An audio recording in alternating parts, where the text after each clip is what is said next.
Bem, boa tarde, sou o professor Esteban. Hoje estamos a segunda aula deste módulo 2 do curso de tradução literária, né, que estamos dedicando um ciclo de 5 aulas, né, para estudar assim, elementos básicos, entender um pouco do que seria a teoria da tradução literária, né? Qualquer trabalho científico precisa ter uma teoria, né, como respaldo, né? Qualquer pesquisa científica, a ciência trabalha com teoria, e também a gente, em literatura, em tradução, a gente também trabalha com crítica, né? Crítica literária, crítica da tradução, dependendo do caso. E, então, hoje estamos na segunda aula da parte de teoria, né, de pensar a tradução antes de irmos à tradução, né, especificamente. E aí que vamos encontrar os problemas. Aí a gente vê os problemas e a teoria nos ajuda também a enxergar essas dificuldades, esses impasses, e a resolver de uma maneira sistemática, né? Hoje, é nossa segunda aula, como dizia, hoje é dia 24 de agosto do ano gregoriano 2022, né? E semana passada, dia 17, tivemos a primeira aula, e eu comecei apresentando para vocês na verdade, um ensaio duplo, né, que foi escrito com a professora Silvia Belchimor, da UFPA, que participou de uma palestra, né, no início do ano, no primeiro curso de tradução, né, ela deu uma palestra, e esse aqui foi um evento que houve, na verdade é um texto publicado, né, mas houve um evento em Manaus, na UEA, e eu a convidei, a gente fizemos um trabalho, a partir desse texto, né, a gente escreveu esse texto para poder apresentar nesse evento que teve na UEA, né, agora não lembro o evento, sei que saiu, o livro foi publicado e lançado aí, foi bom isso no próprio evento. Bom, então, a ideia é a gente pensar, né, a tradução, né, o que é a tradução, por que a tradução, né, para que a tradução, e ir pensando essas coisas de uma maneira assim,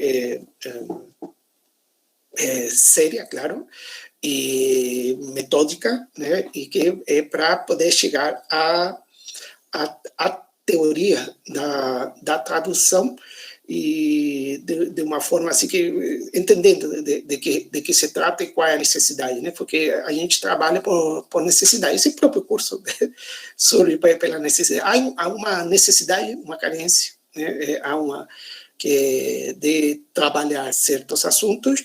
Aí a gente organiza um evento, um curso, alguma coisa assim, ciclo de palestra, né, para poder viabilizar esse trabalho e chegar para os alunos, que, como bem falou a professora Mirtes, né, que agora permite não só para a UFAM, né, que seria, em princípio, a UFAM, mas temos como parceria o Núcleo Quevedo, que é da UFSC, ou de Florianópolis, então aí podemos fazer esse tipo de parceria, e pessoas de vários lugares do país podem se conectar, não precisa ir fisicamente, né, a um local determinado, pode acompanhar.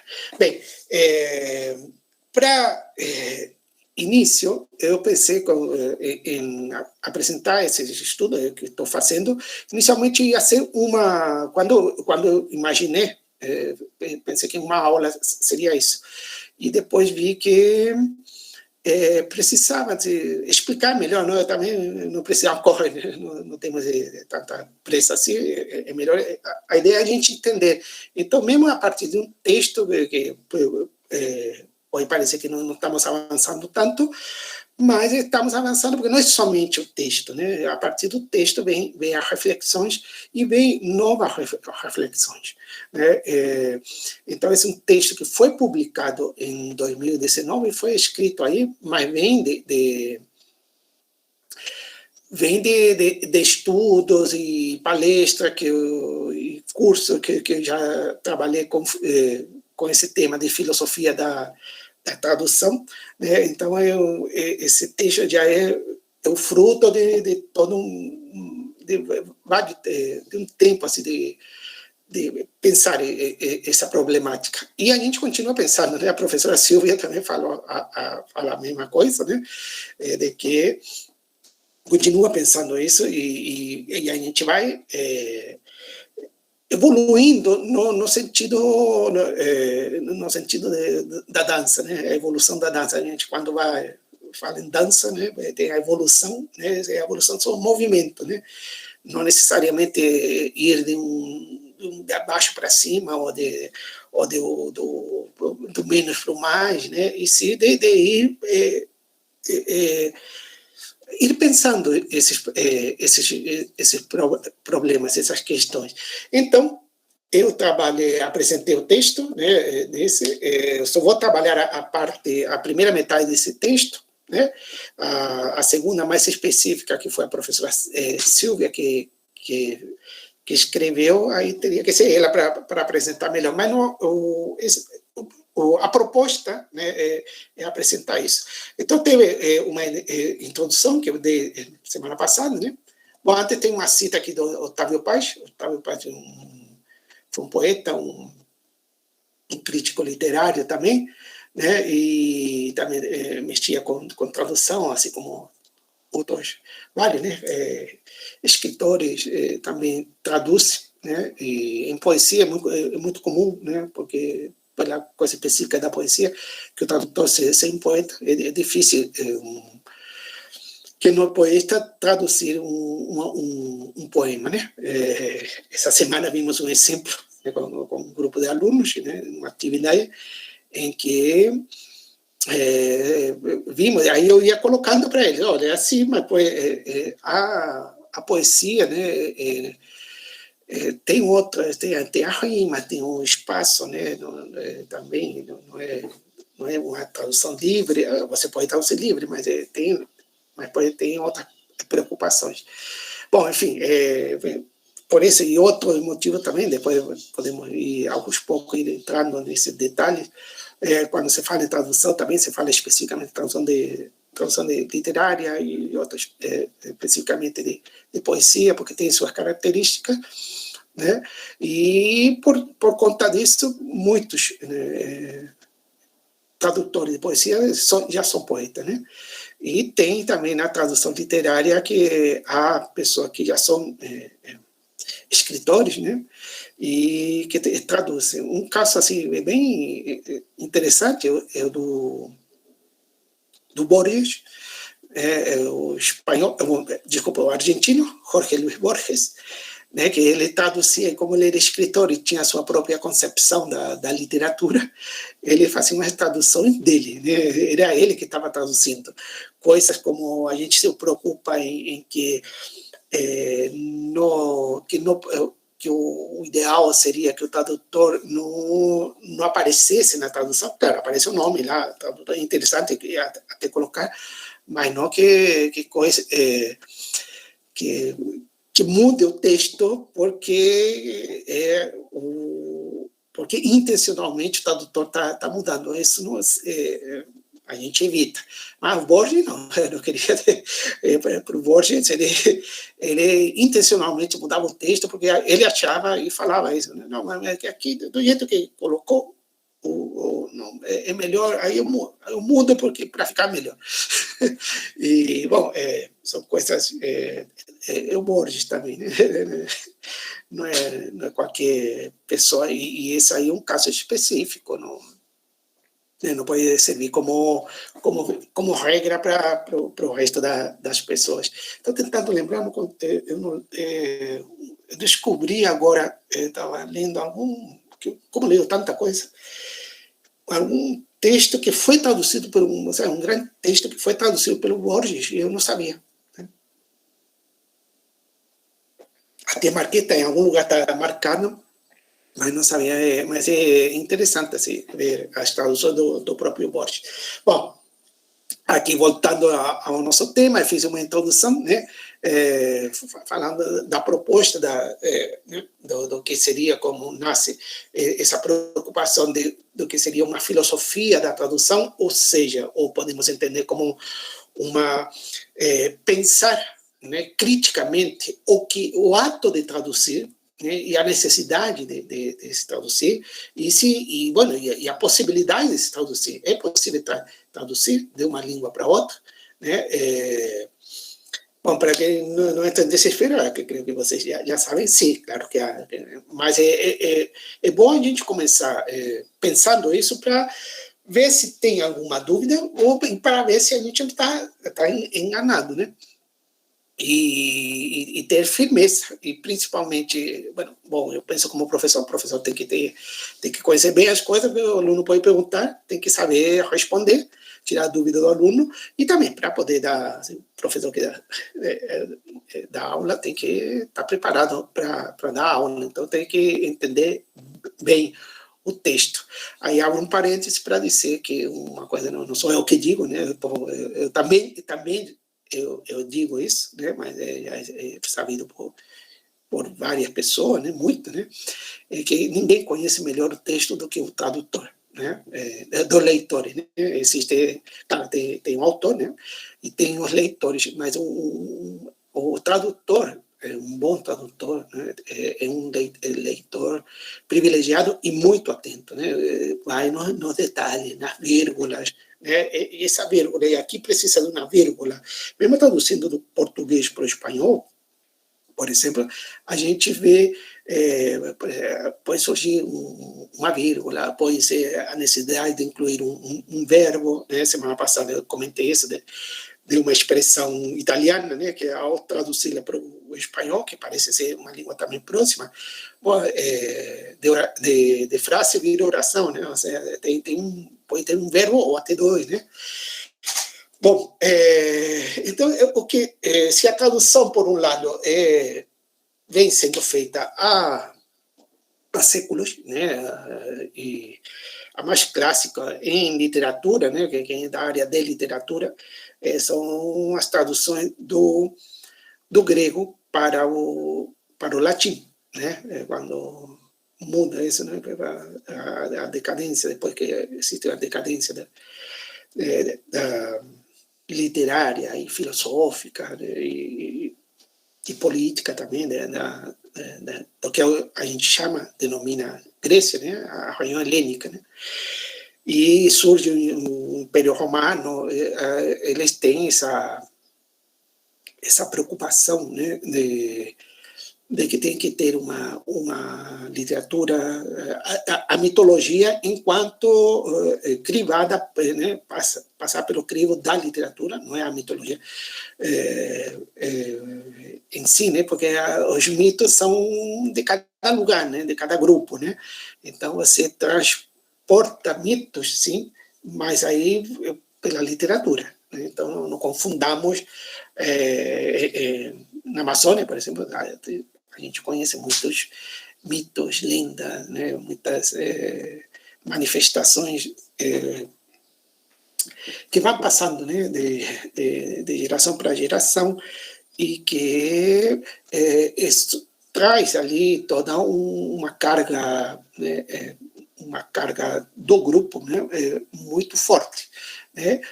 É diferente quando esses mitos vão para a literatura, né? O que a gente conhece de mitos em literatura, a mitologia grega que a gente conhece, na verdade a gente conhece a mitologia grega da literatura, não os mitos em si, né? Não os mitos que se contavam, que eram transmitidos ali oralmente, né? E passavam de pai para filho, né? De uma geração para outra. Não, a gente conhece já os mitos com essa carga poética muito grande, né? Para começar aí para começar bem, né, com um bom exemplo, a Ilíada, né, e bom, de Homero e daquele momento, né, que não necessariamente foi somente Homero, né, bom, e depois vem Hesíodo com os trabalhos de Dias, né, e como quando a gente estuda isso, vai estudando essa necessidade e as características dessa passagem para a literatura. E, inclusive, né, o Hesíodo foi um que viu que para contar a história, havia um buraco ali, estava faltando, e ele inventou que nem sequer existia, ele conhecia como mito, né? Porque uma coisa é você ter um mito e transpô-lo para a literatura, outra coisa é você inventar um mito, né? Já inventa um mito literário, né? Não existe esse mito, esse mito, é que a mim, eu não gosto muito de falar de cultura, né? Mas esse mito não literário, esse mito antropológico, esse mito que de fato é oral, é tradicional, né? Que é o que existe na Amazônia hoje em dia, né? Todos os povos têm mitos, né? E, bom, então tem essa questão da literatura. E aí, quando o Império Romano tem o Império de uma potência, mas também se preocupa com a literatura, né? E aí vê a necessidade de traduzir o filósofo, de traduzir a literaturas, de traduzir esses mitos literários, né? E é o que ocorre. E depois são traduzidos para outras línguas também, posteriormente, né? Em termos de literatura, os mitos literários gregos, né, têm sido muito traduzido, né, e a partir disso vai se criando e vai, claro, até hoje, né, se volta, né, aí tem um retorno aos gregos e de vez em quando a gente vê um conto sobre sereias, né, sempre tem contos sobre sereias e geralmente quase na totalidade são homens que escrevem, né? E a sereia vem da literatura grega, né? Apesar que alguns confundem com conto, que já é outra manifestação, conto infantil, né? Mas, enfim, existe isso de trazer para outras línguas, né, essas manifestações literárias que acompanham também uma nova potência, um novo império, um novo país, né, um novo grupo, né, social, tem que ter sua literatura. Então, às vezes traduzem, às vezes se apropriam, às vezes mudam também, e aí a tradução, aí a tradução que ajuda muito, né? Então, se não fosse pela tradução, como é que íamos conhecer a Ilíada, a Odisseia, né? É complicado. Enfim, né? Creio que semana passada comentei isso, que sem a tradução não existiria a chamada literatura, a literatura universal, né? Existe porque, graças à tradução, porque a gente lê traduções.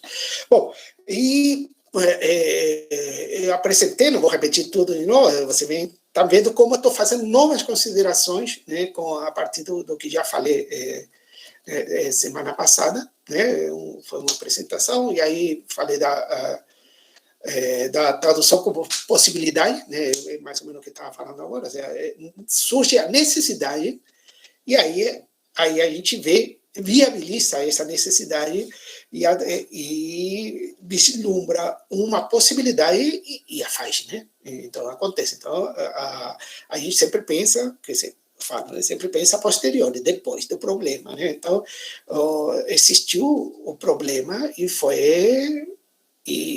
uma solução, algum meio de livrar ou de trabalhar com esse problema, com essa proposta, com esse desafio, foi feita e funcionou, né? Então, o que a gente faz agora, como é que a gente pode pensar isso para que continue funcionando? E porque muitas vezes a gente vai, quando não conhece, não tem uma teoria, não tem uma metodologia, né? A gente vai por tentativa e erro, né? Então, para não estar sempre recomeçando, né, a gente trabalha com as teorias, com as metodologias que são específicas para determinados problemas científicos, falando, mesmo em literatura, né, em linguística, né, a gente entende, podemos falar de problemas cientificamente, como vamos resolver um problema da tradução, né, e tanto, repito, literário quanto com questões linguísticas. Bem, então, a gente falamos um pouco, eu chamei a atenção também que outra pessoa pensando mesmo, poderia ir por outro caminho completamente diferente.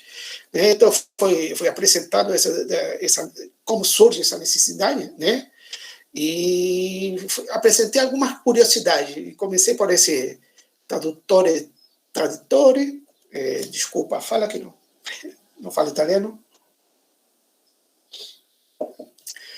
E que não, claro, e aí a gente por aí já vê que não é bom traduzir palavra a palavra, e sim o sentido, né? Que não é que é tradutor traidor, né? Não é o tradutor que é o traidor, e sim a tradução que pode ser, né, enganadora, né? Ou não temos que ter atenção, não necessariamente não se engana, né?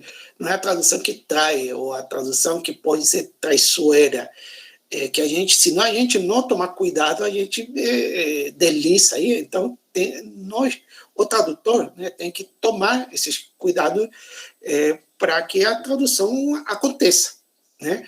Mas a gente tem que tentar esquecer esse falso problema de que a tradução é imperfeita, de que a tradução nunca é perfeita, você não atinge a perfeição. Isso é um mito. É um mito, mas não é um mito como os mitos amazônicos, né? É um mito no sentido de que quando a gente não conhece, não sabe responder uma questão, inventa certas coisas que não se correspondem com a realidade operatória que realmente faz. Então, a tradução não é uma traição, o tradutor muito menos é um traidor, e não se coloca isso da tradução ser, mas uma tradução é imperfeita, é como se algum de nós fosse perfeito. É uma coisa, essa perfeição é um falso problema, né? Então, a gente pode chamar um falso problema, e quem insiste nisso, na tradução, como uma traição, como infidelidade, esses são mitos, né? Eu estava vendo aqui, eu tenho um livro de um filósofo espanhol, né, Gustavo Bueno, que escreveu esse livro,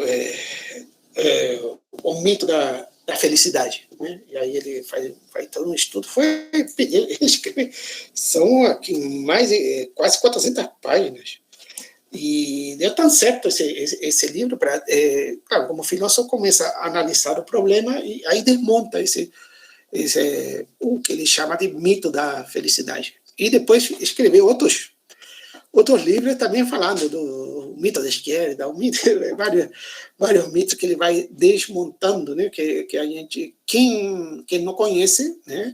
Aí acaba inventando uns supostos mitos que, na verdade, são uma tentativa de responder sem saber o que está respondendo, né? A um problema que se apresenta. Então, quem não conhece tradução, quem não trabalha com tradução, quem não estudou tradução, pode se enganar, né?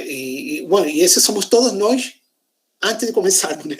Então, mesmo quem está interessado no início, claro, não tem esse conhecimento, então pode cair nesses que a gente pode chamar de mitos da tradução, né?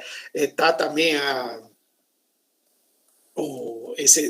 da Bíblia, né, que está a história, o que chamamos em tradução também o mito da Torre de Babel, né, que teria sido um castigo. Então, daí, por isso que o tradutor está condenado, um pecador que está condenado a lidar com esse problema aí vem toda uma leitura religiosa que não cabe para é outro assunto, né? Então não podemos misturar com uma coisa tão prática que é a tradução. A gente fala, as pessoas, nós falamos e temos, e em cada lugar pode ter uma língua diferente, mas em todo lugar que há uma língua, é porque há pessoas. Então, as pessoas inventam a língua, criam a língua que passa a ser uma tecnologia de comunicação. A gente precisa se comunicar, né? E aí, depois você passa que a palavra de Deus, aí já é outra coisa.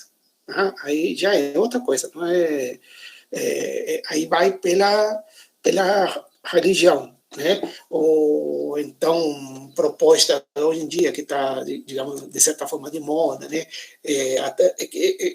Querer incluir certos grupos sociais na língua, né? Então você tem que chamar, fazer umas diferenciações que linguisticamente não são apropriadas, né? Quem conhece a língua sabe que não é por aí. Mas é uma manifestação de um grupo que tem todo o direito de querer fazer isso, se manifestar, né? Mas não é, se a gente analisa pelo lado linguístico, é diferente, né? Então aqui também, não podemos querer tomar, assim, apesar que a pessoa tem suas crenças, né? Não, na hora de traduzir, a gente vai pelo pelo estudo da tradução mesmo, que a religião é outra coisa, a política, porque a política está presente em tudo, sem dúvida, né? Há uma política de tradução, não é por acaso que a Alemanha, por exemplo, é o país que mais traduz, né? A não ser que tenha mudado, não tenho assim, dados atualizados, mas dificilmente muda rápido isso, né? A Alemanha tem uma tradição de tradução de muito tempo, né? E o país que mais traduz tudo para o alemão, querem ler tudo em alemão, né? Lutero ficou famoso, uma das coisas, por ter traduzido a Bíblia, né? Está lendo a Bíblia em latim, não? A pessoa fala e lê alemão, então vamos traduzir para o alemão, porque todo mundo vai poder ler em alemão, né? Que é a língua que fala, e aí vai fazer sua própria leitura da Bíblia. Aí há outros problemas aí religiosos, mas aí são problemas religiosos. Estou destacando a questão, né, da tradução, né? E que isso possibilitou de que as pessoas lessem, né? Ao contrário do que nesse mesmo período na Espanha era mal visto saber ler, para que ler? Isso aí não, né? Dos entremeses de Cervantes, e não, o alcalde, né, vai estar escolhendo quem vai governar aí a cidade, não, e você sabe ler? Não, para que eu quero ler? Né? Não precisa ler, né? Basta ir na igreja, ouvir o padre que ele lê para mim e está pronto. Ironicamente, o Cervantes está colocando isso, né? Na Alemanha, não, a pessoa aprende a ler, né? E para elas mesmas lerem a Bíblia, né? E, bom, isso com o tempo passa e a verdade é que é muito mais fácil a gente aprender a ler a língua que já fala e aí traduzir as obras para a língua que a gente fala, né? Bom, e aí eu vou colocando algumas curiosidades, esse problema também né, que chama a atenção de não cair nesses mitos, né, da tradução, da imperfeição, são isso não são colocações de quem entende, de quem trabalha com a coisa. Né? Sempre que se eu estou com falo isso, né? Se estou com dor de cabeça, posso perguntar, e aí, eu estou com uma dor de cabeça, toma um paracetamol, pronto, pode melhorar. Mas a dor de cabeça pode ser mais complexa, né? Pode ser um problema maior, né? Ideal ir no médico, né? Mas no médico o médico entende, vai mandar fazer o exame, vai te olhar, vai ver a frequência cardíaca, várias coisas para ver qual é a origem da dor de cabeça, e não simplesmente tomar um analgésico para a dor de cabeça passar.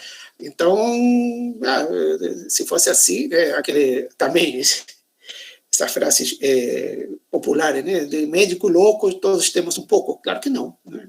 De médico louco eu não tenho nada, né? Eu não conheço nada de medicina. Eu sei que tem que tomar um remédio que o médico me passa. E tem com a idade vai aumentando, né? Quando as crianças normalmente não tomam nada, né? Depois com a idade a gente vai aumentando. Cada vez que vai aumentando a dose, aumentando o número de remédio. Mas é o médico que diz, né? Eu não tenho nada de medicina. Né? E de loucura também não, eu trabalho. Também é um preconceito, né? Como existia na Espanha, no século XVI, né? Um preconceito, não quer saber, de tanto estudar, fica maluco. Isso não existe, isso. Né? Ninguém fica maluco de tanto estudar. Né? Pode ser maluco que querem estudar, não conseguem, aí continua maluco. Mas não. Bom, a própria loucura, né? Não é, a loucura é uma denominação coloquial, né? Você não vai escutar nunca um psiquiatra, sequer um psicólogo, né? Falar de louco, né? Mas pode ser um filósofo, por mais filósofo que seja, não entende nada de medicina, e aí pode criar um livro sobre a história da loucura, né? Um médico não queria fazer isso, um psiquiatra nunca, ou um psicólogo nunca vai escrever uma história da loucura, porque isso são expressões coloquiais, né? Bom, aí eu coloco aqui que como prolegômeno vamos trabalhar e seguir uma metodologia bem assim meio bem filosófica, literária, né? E metafórica de subir uma escada, aí faço referência a Platão, né? Em dois momentos, tanto de Platão que se perguntava, assim como outros gregos se perguntava pela possibilidade do conhecimento, então também me pergunto pela possibilidade da tradução. E claro que Platão sabia que o conhecimento era possível, né? Mas tinha que filosoficamente pensar isso e mostrar que era possível. Aqui a gente também sabe que a tradução é possível, mas temos que pensar que é possível, mostrar, né? Pensar e demonstrar que é possível. E também no sentido de que Platão também trabalhava com essa ideia de uma subida, né? Para alcançar a teoria de bem, né? Dele, que ele propunha, né? E assim também imaginei uma escada com 5 degraus, e cada um 2 degraus, a parte que a gente precisávamos ir subindo aos poucos, né, para poder chegar ao nosso objetivo. Né? Aí vimos o primeiro degrau, que na verdade é o mais extenso.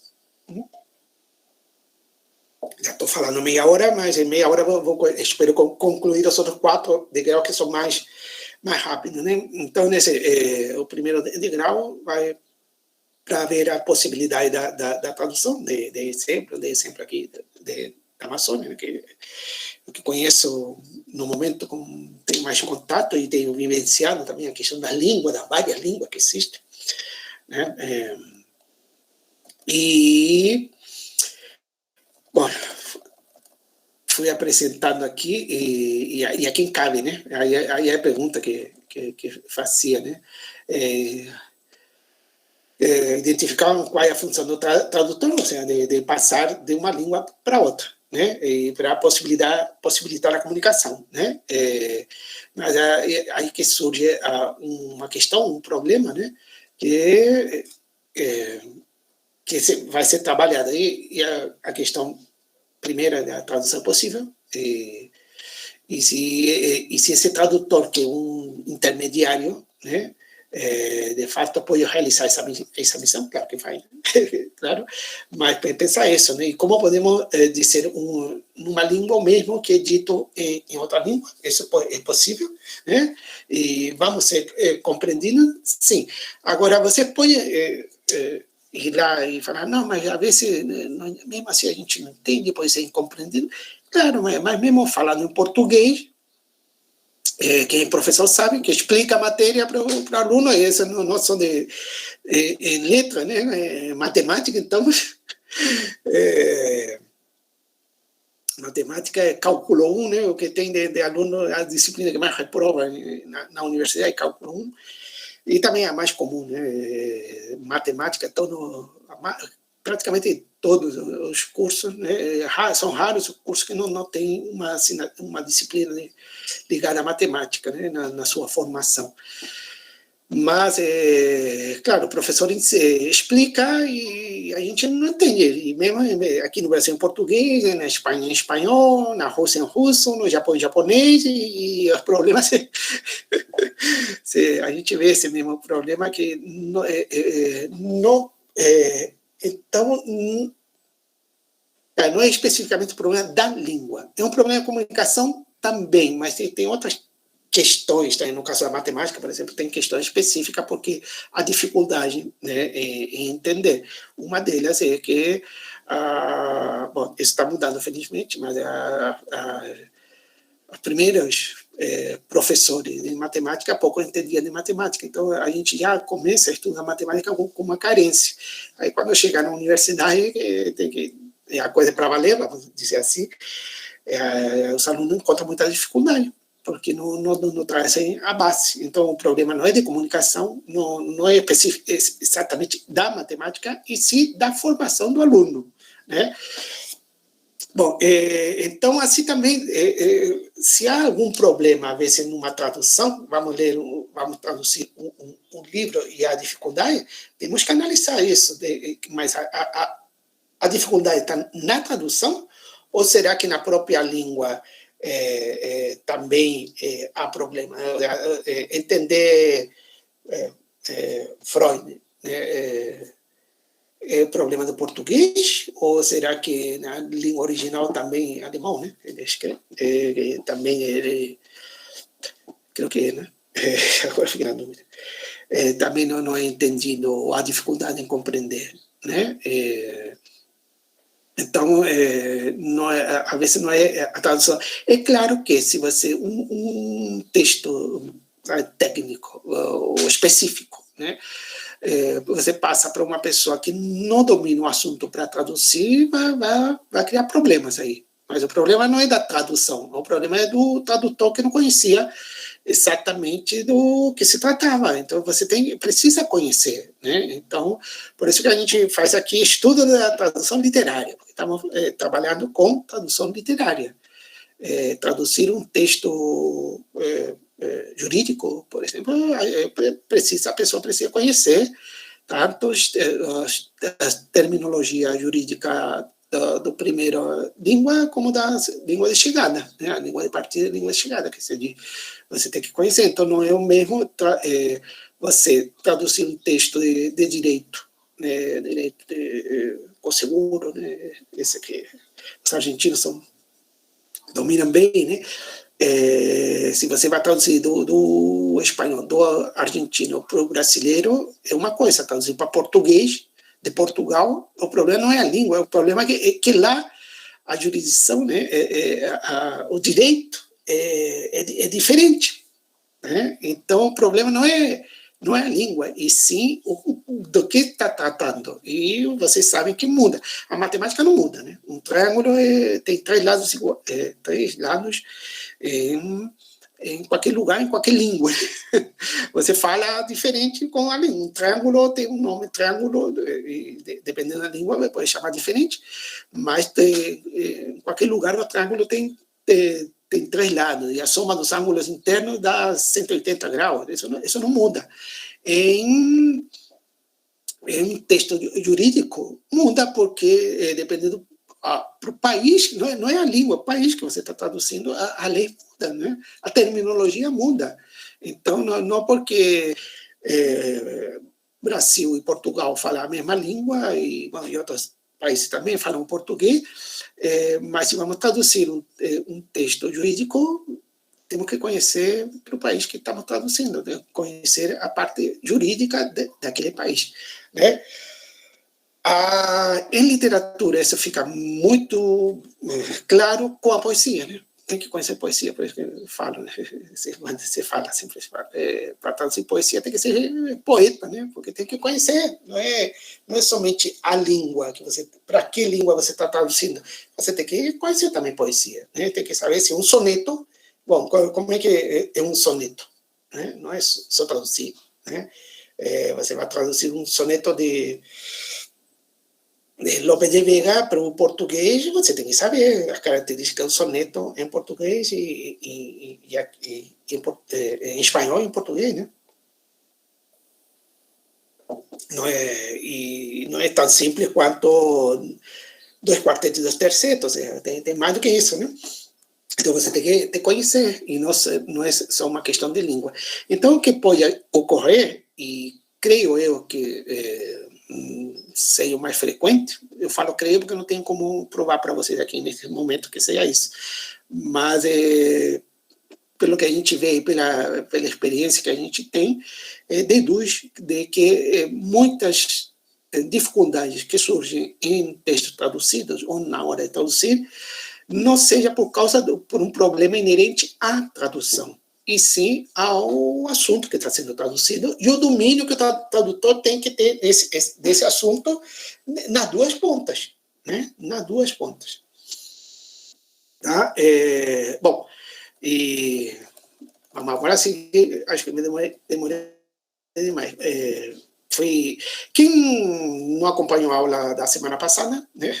Talvez sempre que eu falo das comidas, né? Que são típicas no lugar, como traduzir tapioca, o biju para outra língua. Mas é um problema, quem sabe que a diferença entre tapioca e biju, não sei, em São Paulo, ou em São Paulo também deve ter muito gente do norte, mas em Minas, em Porto Alegre, para ser uma cidade. Então, às vezes, no mesmo país tem dificuldade. Bom, quem perdeu, não pôde acompanhar a semana passada, está o vídeo, né? A gente difundiu aí com quem participou, que tem um vídeo. Você pode procurar, assim como a aula de hoje também vai ficar ali em YouTube. Tá? Então, passamos do primeiro degrau para o segundo, eu até coloquei ali com um gostinho, creio que passamos bem, né? Não podemos deixar nos enganar por esses mitos, né, da tradução. Né? O segundo degrau, né? Todo discurso ou texto pode ser traduzido ou a diferença significativa dependendo do texto. Era o que já vinha apresentando agora, né? Porque foi denunciado, foi colocado isso na primeira parte, né? Então, eu falo culinária, aqui, falo culinária, que tem como uma coisa específica do lugar, né? Aí também tem empanada, né? Não sei se vocês conhecem empanadas argentinas, que são diferentes das empanadas chilenas, né?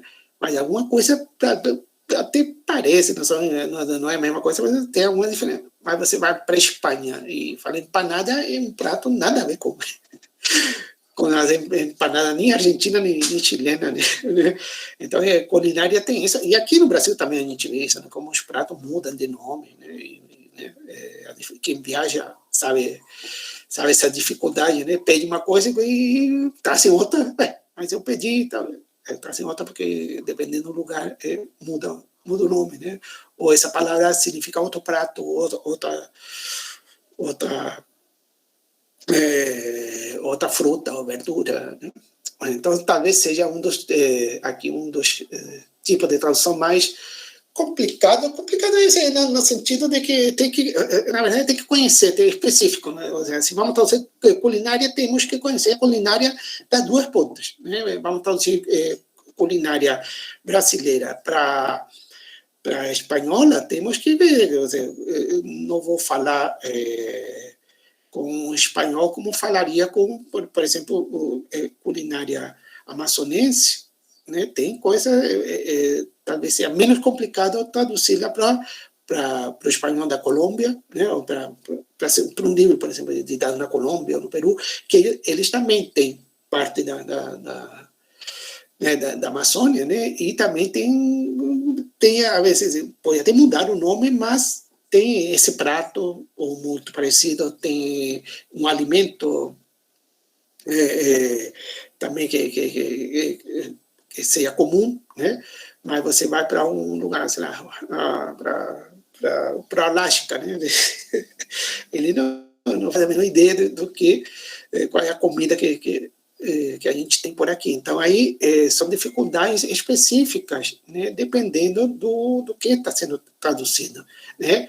E, claro, e pode virar a impossibilidade, claro, principalmente se a gente não conhece. Eu sempre que semana passada também se a gente não conhece, se não tem como, né, não tem experiência de como vamos falar para um cego, para uma pessoa que não enxerga a diferença entre o azul e o vermelho. Fica difícil, né? E, então, a comida também, se a pessoa não experimenta a comida, não vai saber qual é o gosto, né? Qual é o gosto de tal comida, de que se refere, se lá na outra ponta não tem esse prato, não tem essa verdura, né, ou essa fruta, né? Hoje em dia, com a globalização, chega, né, para o mundo todo quase, né, as coisas, os alimentos, né, e a internet também ajuda, né, quando trabalho com tradução, assim, de alimentos, às vezes, de certas coisas, eu procuro, né, na internet, imagem, né, porque aí a gente vê a imagem, e aí pela imagem fica mais tranquilo, né, um animal, por exemplo, né, que animal é esse? Eu vou botar a imagem, aí eu reconheço, né. Bom, e, bom, eu coloco aqui sobre até um manual de instruções, né, tem problema, porque não é tão simples assim, porque o manual de instruções depende das condições, né, e no Brasil, por exemplo, o maior problema dos manuais de instruções é que dificilmente alguém lê. Né? Aqui não existe, pouco existe o costume de ler os manuais de instruções. Em outro lugar, não. A pessoa lê primeiro e depois vai. Aqui a pessoa, a gente vai querer logo ligar. Compra uma lâmpada que vai querer ligar logo, né? Nem lê. Se tem que alguma coisa específica. E aí a gente se atrapalha. Mas aí é um problema também do lugar, né? Das pessoas, né? Aqui cito Cortázar. Cortázar foi tradutor né? Trabalhava como tradutor claro, e textos textos comerciais, políticos, são um pouquinho chatinhos, né? Então, assim, literatura é bem mais tranquila, né? E falo do Cortázar, o escritor argentino, por uma circunstância da vida não nasceu na Argentina, mas era argentino, e por outras circunstâncias da vida, políticas, depois se naturalizou, foi morar na Europa, e se mudou a naturalização do país, né? Mas foi mais uma questão política, né? Não, mas era argentino, e escrevia os contos dele em espanhol. Hoje de manhã eu leio conto, né? Gosto de ler conto, né? Estava lendo Torito, um dos grandes contos de Júlio Cortázar.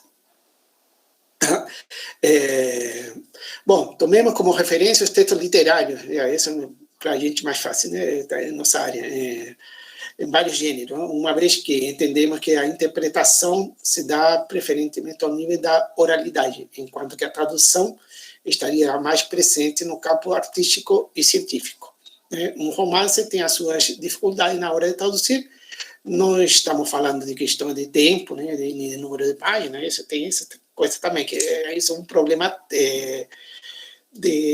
dos editores, né? Supomos condições ideais para realizar o trabalho com qualidade, né? Mesmo assim, há dificuldades, sempre há, né? Principalmente quando se trata de textos regionalistas, onde as tradições e expressões culturais, né, locais, né, estão presentes e cumprem papel de destaque. Esse próprio conto Torito, de Júlio Cortázar, colocaram, claro, como ele foi criado em Europa também e traduzia sempre coisas técnicas, e aí escrevia, não escrevia assim como um argentino assim do povo, como da rua, né? Tinha uma expressão, né, mais preocupada com a formalidade, com o uso correto da língua, qualquer coisa, Machado de Assis também, né? Que sem dúvida, um ponto positivo, mas começou a se dar um valor, hoje em dia, sem dúvida, né, quando você retrata, né, numa obra literária, no caso desse conto, um lutador de boxe, né, tem que usar as gírias, né, desse meio, né? E, bom, que reclamavam reclamavam não, chamavam a atenção de Cortázar, que não usava muito, assim, por exemplo, você, mas antigamente, século XIX, ninguém usava isso. Depois a literatura foi usando e aí ganhou muito mais espaço, né? O uso do você argentino. E aí ele escreveu Torito, claro, em homenagem, é um assunto que ele queria escrever, mas indo a ele reproduz a fala, né, oral, está muito forte aí nesse conto. E aí, enquanto escuta, eu botei o áudio, né, vendo um profissional também, outra coisa, um profissional que dá voz, né, que grava, é um ator de voz, que chama, a pessoa que lê, que hoje em dia já está ganhando, apesar que existe há muito tempo, hoje em dia está ganhando muito espaço, principalmente pela internet, né? Porque uma coisa é a gente lê, eu mesmo tenho um projeto de extensão com meus alunos em que a gente lê crônica, né? Mas somos nós, amadores, por mais que estudantes, professores de letra, mas não é a mesma coisa de um ator de voz. E aí eu estava vendo, é outra coisa, né? É outra coisa. Aí, mas ficar imaginando como traduzir isso para o português. Vou ter, se for traduzir o Torito, vou ter que ir lá e pesquisar sobre o vocabulário específico, né, no meio do boxe, né, como do boxe, que tem suas próprias nomenclaturas, e também as pessoas que não são intelectuais, né? Não é um professor doutor que vai lá, entra no ringue, geralmente é gente de mais simples, consequentemente também tem uma fala mais simples, né? Então tem essas questões. Aqui eu falo também não, eu não vou ficar lendo tudo, né, mas também que o gênero crônico urbano, né, procura também pegar essa questão de uma maneira de se comunicar, o cronista se comunica com seu leitor como se estivesse conversando, né, tem essa particularidade nas crônicas urbanas, né, e por mais que pode estar trabalhando um assunto sério, né, mas a leitura flui como se estivesse conversando, como se você estivesse ouvindo o cronista conversando com você, e não escrevendo, né? Se a gente vai ler, por exemplo, um documento jurídico, usa umas coisas, uma formalidade que às vezes você se perde, né? E, bom, de que está falando mesmo? A gente não entende, né? É muita formalidade, muitas palavras que a gente não usa no dia a dia e fica difícil para a gente entender.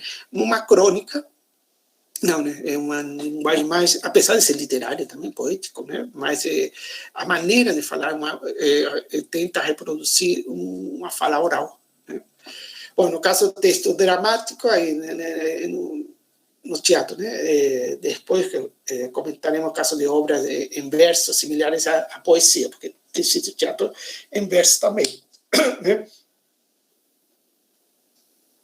Imaginemos que o fato de tratar um texto a ser representado facilite um pouco as coisas, claro, porque como você está sendo representado, o ator vai representar, então, os gestos, os movimentos, isso ajuda também na expressão, né? Porque a gente se comunica, né? Mas se comunica também por gesto, né? Por miradas, por cara, né? Faz uma cara de assombro, uma cara de que não gostou, ou se está inquieto, você vê, claro, quando dava, no período que dava aula à noite, na UFAM, de teoria da literatura, claro, quando 15 para as 9, aí o pessoal já fica todo se movimentando, Aí, claro, esse, você entende isso, né? Os alunos já estão, já que tá querendo que a aula acabe porque tem que pegar o ônibus das 9, né? E já está tarde, trabalharam o dia todo, que estão cansados. Então, o movimento do corpo das pessoas já te diz, você está se comunicando. Então, no teatro também, isso que existem os atores, isso ajuda a comunicação, né? O cinema mudo, a mímica também, né? Não fala nada, né? Ou pouco fala, né? Pouco fala. Hoje em dia a mímica pouco fala, não é que não pode falar, mas não é o recurso mais utilizado, né? Os movimentos, os gestos que falam também. Então é uma maneira de se comunicar também. A chamada a linguagem corporal. Então isso facilitaria, né?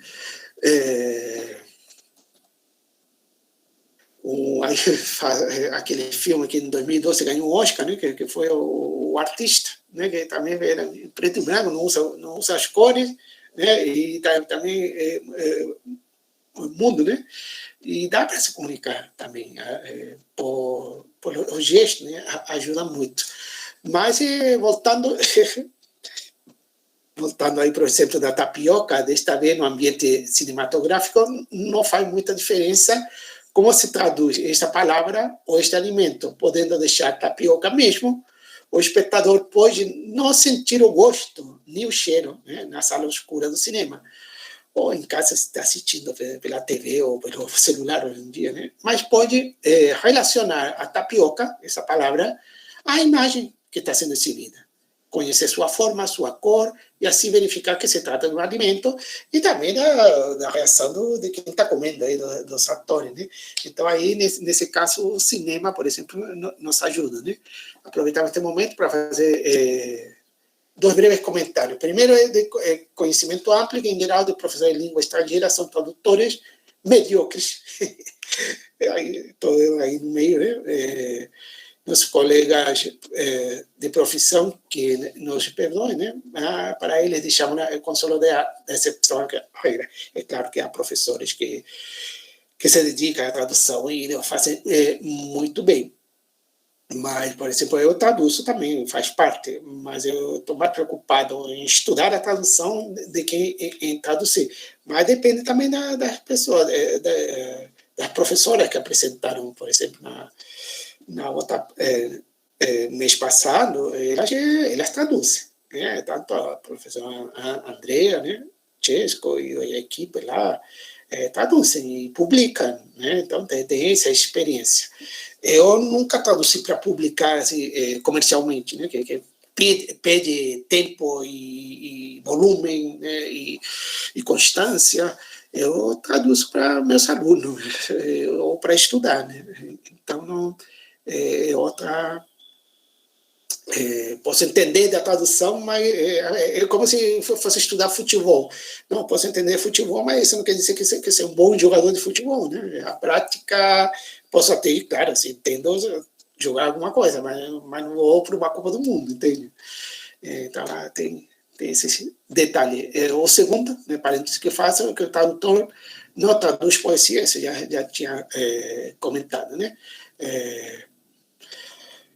Bom, a terceira parte, a que mais já está mudando isso, né? É que eu vou até pular essa questão da fidelidade, porque hoje em dia eu acho que, e pelo que já falei, não é mais uma preocupação para mim a fidelidade com a tradução, a fidelidade com o texto.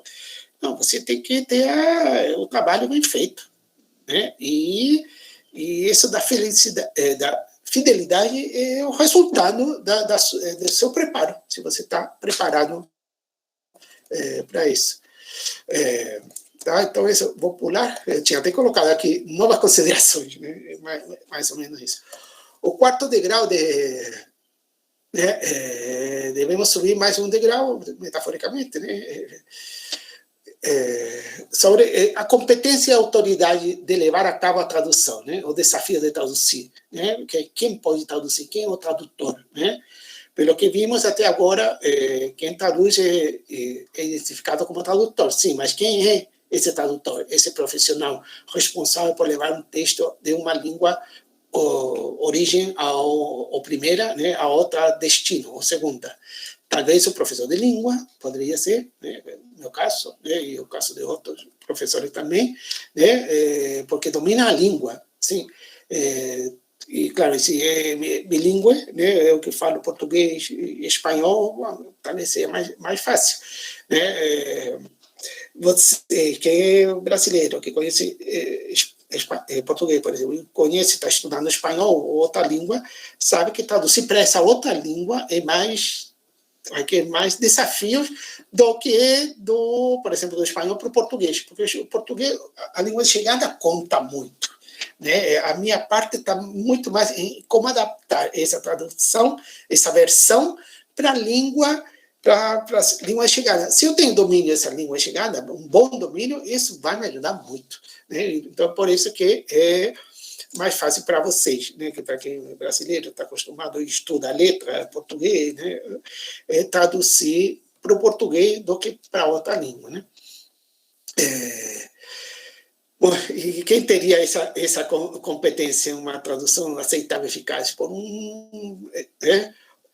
Existem cursos de graduação, especialização e pós-graduação em tradução, mas também uma coisa é tradução, de estudo da tradução. Né? Eu lembro quando estava numa aula de teoria, teoria da literatura, e tinha um aluno no mestrado, né? Tinha um aluno que era poeta, e ele disse que estava fazendo mestrado porque queria aprender mais para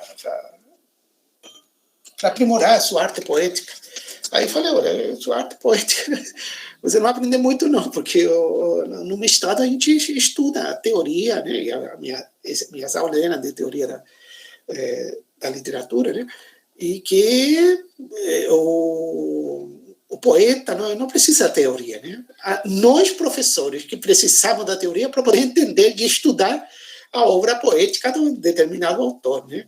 Mas o poeta não precisa da teoria para poder escrever um poema assim, mais grandioso, que tenha um alcance para o seu público maior. Isso não. Né? São coisas diferentes. Né? Com a tradução também. Né? Com a tradução também é a mesma coisa. Estudo a tradução que eu faço, claro, eu traduzo, faço isso, faço exercício com aluno, né? E faço parceria, gosto de trabalhar com parceria, que aí vamos tocando ideia, né? Mas eu não sou um tradutor profissional, né? Poderia ser assim, mas eu estou preocupado com o estudo e formar professores, e não necessariamente formar tradutores, que não é a mesma coisa, né? A semelhança do que corre com outra profissão é acreditar que a pessoa mais competente para exercer o lado de tradutor é aquele que estuda para essa área, né? E específica, área prática, né? Então, e aí temos esses diferenciais, né, de que, claro, quem estuda letra não é para ser um poeta. Né? Vamos conhecer a língua, sim, e vamos poder interpretar. Em literatura, estudando literatura, vamos interpretar um texto literário. Nos vai ajudar, vamos ter mais competência para estudar um texto literário, para fazer uma crítica literária competente, né? Mas não necessariamente para escrever, né? Porque, claro, um comentário literário, né? A pessoa lê e fala qualquer coisa. A gente lê e não fala qualquer coisa, né? Então tem isso, né? Então, a pessoa mais apropriada é um tradutor que se dedica a isso, e claro, que tem que ter estudo, mas também tem que ter, conhecer para onde vai estar traduzindo, né? Então, traduzir para, por exemplo, poesia, tem que conhecer poesia, tem que ser poeta de preferência. Culinária, tem que entender de culinária, né? Bom, e o último degrau, para finalizar, né? De que forma podemos fazer uma tradução de qualidade? Né? E aí há um clássico, né? Friedrich Schleiermacher, do século XVIII, XIX, né? Início do XIX, né? Que é um texto que está traduzido em português, tem várias traduções, né? E que foi uma conferência que ele deu em 1813 na Academia de Ciências, né? Em Berlim, E graças aos tradutores, nesse caso, aí para escrever esse texto, eu peguei a tradução do Celso Braida, mas tem várias traduções. Né? Tem um texto muito traduzido, porque é estudado, né? Nós estudamos tradução, aí o professor também traduz. Então, tem várias traduções ao português, feitas aqui no Brasil, e mais atuais também. Então, a gente pode ler sobre os diferentes métodos de traduzir. A nova, sim, eu estou colocando como exemplo, né? Que tem que ter um método, é isso que eu falo desde o início, né? Tem que ter uma teoria, mas tem que ter uma metodologia também, né? E, bom, então, esse autor, né, para ele, os tradutores devem tomar alguns cuidados, né? Aí estou citando ele, para os que seus leitores, para que os seus leitores compreendam, eles devem aprender o espírito da língua na qual o autor era natural, né? Então, se Cervantes tem que entender o espírito do espanhol de 1600, não necessariamente o espanhol de hoje, né? O espanhol de 1600, né? Então, essa pessoa, os tradutores, eles têm que poder intuir a sua maneira singular de pensar e de sentir. E para alcançar todas estas duas coisas, ele não pode senão oferecer a sua própria língua, né, que nunca coincide adequadamente com aquela a si mesmo, né, enquanto conhece o seu escritor mais ou menos claramente, e admira e aprova mais ou menos. Né? Então, existiriam duas formas de traduzir: pela paráfrase, mais utilizada no domínio da ciência, e pela imitação, né, que é isso que ele fala, né, mais frequente nas traduções de textos literários das belas artes. Né. Aí cito de novo ele, a paráfrase, que é dominar a irracionalidade da língua, mas apenas de um modo mecânico. Né. Ela significa que mesmo que eu não encontre uma palavra que corresponda a uma língua original, eu devo buscar me aproximar o mais possível ao seu valor por meio de acréscimos de determinações delimitadoras e ampliadoras. Né? A imitação, ao contrário, curva-se diante da irracionalidade das línguas, confessa que não se pode reproduzir em outra língua a imagem de uma obra de arte, do discurso, em que cada uma das suas partes corresponde exatamente a cada uma das partes do chamado original. Né? Hoje em dia não se fala muito original. Mas que, devido às diferenças das línguas, a que estão ligadas tantas as outras diferenças, né? Não resta senão elaborar uma cópia, um todo composto de partes visivelmente diferentes das partes do original, né, do termo de micro, né, é diferente, mas que no efeito se aproxima do outro, tanto quanto a diferença de material permite. Então, às vezes a gente muda, né, mas se aproxima, tem que se aproximar a ideia, né, principalmente a ideia. Então, cabe bom tradutor, esse intermediário da comunicação, né, pensando a língua como um meio de comunicação, uma tecnologia de comunicação, né, ele é o intermediário entre o autor e o receptor, ou aqui no caso o leitor. Aproximar esses dois sujeitos linguisticamente separados. O tradutor, invisível, como um cristal, deve proporcionar ao receptor a possibilidade de compreensão da ideia do texto. Né? E no caso da literatura, belas artes, a possibilidade do gosto estético. Ele é alemão, né? A gente não necessariamente vai falar de gosto estético, né? Podemos falar em literatura poético, né? Um prazer poético, né? Uma degustação, metaforicamente, uma degustação poética, né? Eu coloquei aqui como contemplação poética, também poderíamos usar para seguir uma tradição mais greco-romana, né? Que estética que dá uma tradição mais alemã, né? E mais recente também, né? Bom, o trabalho do tradutor seria substituir a carência do conhecimento da língua original por parte do leitor, né? O leitor não conhece a língua, então o tradutor traduz para que esse leitor que não conhece a língua possa por exemplo, alemão, possa ler uma obra alemã. Vamos ler Kafka, por exemplo, que ele escrevia em alemão. E mais proporcionar ao leitor a mesma imagem, impressão, compreensão que teria qualquer bom leitor na língua original, nessa língua primeira, né? Ou seja, para utilizar uma metáfora do movimento, o tradutor é o motorista e a tradução seria o meio de transporte, que leva o leitor da língua destino à língua origem, né? Ou no sentido contrário, transporta o autor, isso também é interessante, transporta não só o leitor, mas também transporta o autor da língua primeira à língua destino, né? A língua do leitor. Né? Então, seria uma estrada, certamente com muitos obstáculos, dificuldades e desafios, que até pode ser traiçoeira, como disse os italianos, mas é, até o momento, um único caminho possível que interliga entre dois lugares, o sujeito, né, metaforicamente, separados geograficamente, não? Ou linguisticamente, ou culturalmente, ou temporalmente. Né? Bom,